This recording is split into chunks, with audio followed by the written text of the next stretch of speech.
فقیر تھا، اللہ والا تھا، وہ اپنے بازو پہ چادر رکھ کے کہیں جا رہا تھا، اتنے میں ایک چور دوڑتا ہوا آیا، فقیر کی چادر لے کر بھاگ گیا۔ اب چور اس طرف بھاگ رہا تھا، فقیر نے کیا کیا، ساتھ میں ہی قبرستان تھا، فقیر نے قبرستان کی طرف دوڑ لگا دی۔ کسی نے دیکھ کر پوچھا، او بابا جی، او چور اس طرف بھاگ رہا ہے، تو بجائے چور کے پیچھے بھاگنے قبرستان کی طرف کیوں بھاگ رہا ہے؟ یہ سن کر فقیر نے کہا، بیٹے میں قبرستان کی طرف اس لیے بھاگ رہا ہوں کہ یہ چور جہاں مرضی ہے چلا جائے، آخر اس نے آنا تو قبر میں ہی ہے۔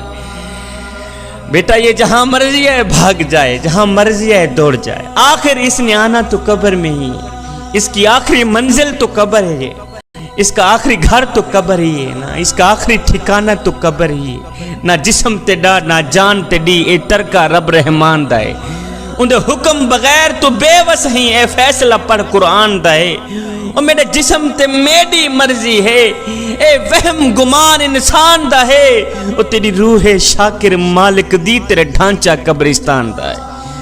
بیٹا یہ جہاں مرضی ہے چلا جائے، اس کا آخری ٹھکانہ تو قبر ہی۔ جب یہ اپنے گھر میں آئے گا، اب دن کے اجالے ہیں، دن کی روشنی ہے، جہاں مرضی ہے دوڑ جائے، اس کا آخری ٹھکانہ تو قبر ہی ہے نا، آخری گھر تو قبر ہی۔ جب شام ہوگی یہ اپنے گھر کی طرف آئے گا، جب گھر آئے گا تو میں اسے پکڑ لوں گا۔ انسان ساری زندگی یہی سوچتا رہتا ہے کہ لوگ کیا کہیں گے، لوگ کیا کہیں گے، میاں لوگ کیا کہیں گے۔ صاحب لوگ آخر میں بس یہی کہتے ہیں کہ انا للہ و انا الیہ راجعون۔ حضرت سیدنا عثمان غنی رضی اللہ تعالی عنہ، آپ جب بھی قبرستان میں جاتے تو اتنا روتے اتنا روتے اتنا روتے، خون کی آنسو رہا کرتے تھے۔ ایک دن کسی نے پوچھ لیا، حضرت آپ امیر المومنین ہیں، آپ جب بھی قبرستان میں آتے ہیں تو اتنا روتے ہیں اتنا روتے ہیں، آنکھیں چھم چھم برستی ہیں، کیوں؟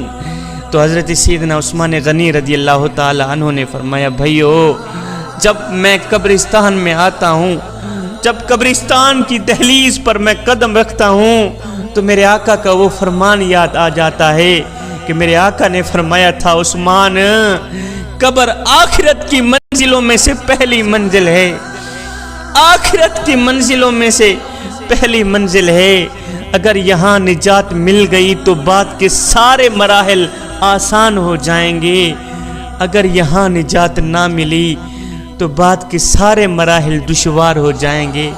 اور میرے عثمان قبر آخرت کی منزلوں میں سے پہلی منزل ہے۔ جوانوں جب بھی قبرستان میں گیا کرو تو رویا کرو، فکر کیا کرو اپنی آخرت کی، قبر کی فکر کیا کرو۔ قبر دن میں پتہ نہیں کتنی بار آوازیں دیتی ہیں، اے حضرت انسان میں اندھیری کوٹھنی ہوں، روشنی لے کے آنا، میرے اندر سانپ ہیں، بچھو ہیں، میرے اندر کیڑے ہیں، مکوڑے ہیں، عذاب ہی عذاب ہے، نیک اعمال لے کے آنا، اللہ اکبر، اچھے اعمال لے کے آنا۔ اے حضرت انسان تجھے پتہ نہیں ہے کہ قیامت کے بازار میں نیک اعمال کے مطابق ہی مرتبے ملیں گے، اچھے اعمال کے مطابق ہی مرتبے ملیں گے۔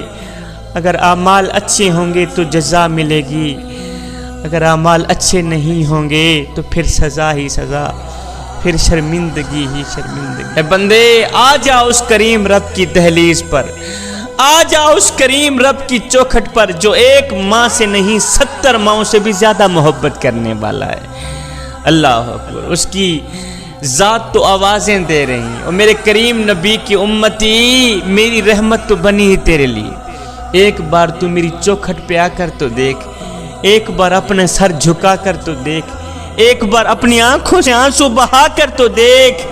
بخشش کی حد نہ کر دوں مجھے رب العالمین بھی نہ کہنا، بخشش کی انتہا نہ کر دوں مجھے رب العالمین بھی نہ کہنا۔ بچہ دنیا میں صرف ایک ہی ہنر لے کر آتا ہے، وہ ہے رونا۔ بچہ رو رو کر اپنی ماں سے ہر بات منوا لیتا ہے۔ ہے کتنے بدبخت لوگ نکلے ہم، کتنے بد نصیب لوگ نکلے ہم کہ ہم رو رو کر اس اپنے رب سے اپنے گناہوں کی بخشش بھی نہ کروا سکے جو ایک ماں سے نہیں 70 ماؤں سے بھی زیادہ محبت کرنے والا ہے۔ اے حضرت انسان تیرے اندر یہ جو میں ہے نا، میں اسے نکال دے، اسے ختم کر دے۔ اس میں کو مار دو نہیں تو یہ تمہیں مار دے گی. تم لوگوں نے اپنے اندر یہ جو شیطان بٹھا رکھا ہے نا، اس شیطان کو نکال دو، اس شیطان کو گرفتار کر لو نہیں تو یہ تمہیں گرفتار کر لے گا. اس شیطان کو مار دو نہیں تو یہ تمہیں مار دے گا. اقبال نے کیا خوب لکھا تھا کہ ایسا نہیں کہ نفس کا شیطان مر گیا، شیطان تو ہے زندہ، انسان مر گیا.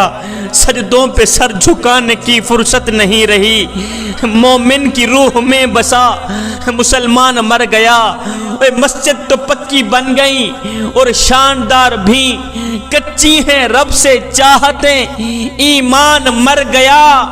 حیرت ہے تیری قسمت پہ اے اقبال، پیدا ہوا تھا خوشنما ویران مر گیا.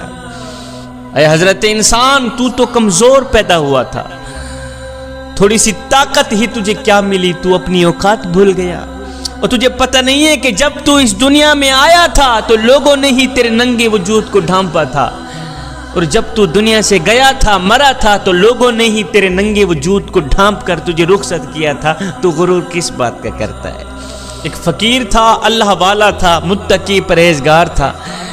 اس نے کسی جنازے میں شرکت کی. جنازہ پڑھنے کے بعد میت کو دفنایا. میت کو دفنانے کے بعد ساتھ میں ایک نوجوان کھڑا تھا. اس اللہ والے نے اس نوجوان کو کہا، اے نوجوان تیرا کیا خیال ہے؟ اگر یہی مرنے والا شخص جس کو ہم نے ابھی دفنایا ہے، دفن کیا ہے، اگر یہ دوبارہ دنیا میں آ بھی جائے تو اب یہ کیا کرنا پسند کرے گا؟ جس کو ہم نے ابھی دفنایا ہے نا، اگر یہ دوبارہ دنیا میں آ بھی جائے تو اب یہ کیا کرنا پسند کرے گا؟ تو اس نوجوان نے کہا، بابا جی اگر یہ دوبارہ دنیا میں آ بھی جائے تو اب یہ توبہ کرنا پسند کرے گا، اب یہ قرآن پڑھنا پسند کرے گا، اب یہ استغفار کرنا پسند کرے گا، اب یہ اللہ کو راضی کرنا پسند کرے گا. ہے یہ سن کر بابا جی رو پڑے.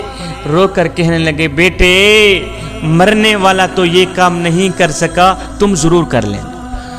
اور مرنے والے کے پاس تو وقت نہیں تھا نماز پڑھنے کا، قرآن پڑھنے کا، اللہ کو راضی کرنے کا. تمہارے پاس تو وقت ہے نا، تم قرآن پڑھ لینا، تم اللہ کو راضی کر لینا. جوانو اللہ کو راضی کر لو نا، پکی توبہ کر کے اللہ کے ساتھ اپنا معاملہ درست کر لو. ابھی وقت ہے ہمارے پاس، ابھی آنکھیں کھلی ہیں، آنکھیں بند نہیں ہوئی.